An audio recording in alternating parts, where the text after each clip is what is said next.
Hello guys and welcome back to this channel, where today guys I'll be showing you how to add quantity option on Shopify.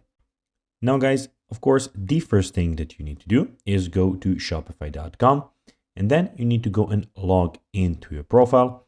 But guys, if you do not have one, you can always go and register to Shopify.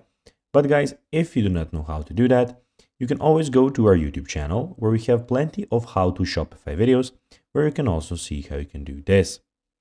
Now guys, that we got that out of the way, let's see what we actually have in front of us here. So as you can see here, we have the Shopify store that I have created, and here we have some options. So basically on the left side of the screen, we have the home button, we have the orders, we have the products, we have the customers, we have the content, analytics, marketing, and discounts of this store. Also, we have the sales channels where we have the online store and the points of sale. Also, we have the add applications where you can go and add some of the applications. And in the bottom left corner, we have the settings where you can find all of the settings about your account.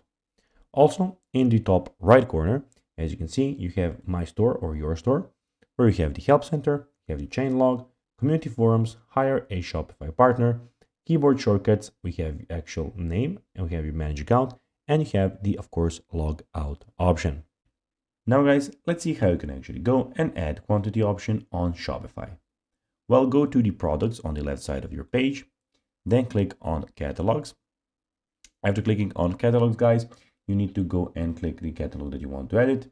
In the products and pricing section, click manage and then manage products and pricing. Do the either of the following, and then in the quantity rules column, click plus add, click done, and that's basically how you can do it. So guys, that will be everything for this video. I hope that you found this video informative. If you did, don't forget to like this video, share it, subscribe to the channel, and put the notifications on. And guys, as always, I'll be seeing you in the next video. Bye guys.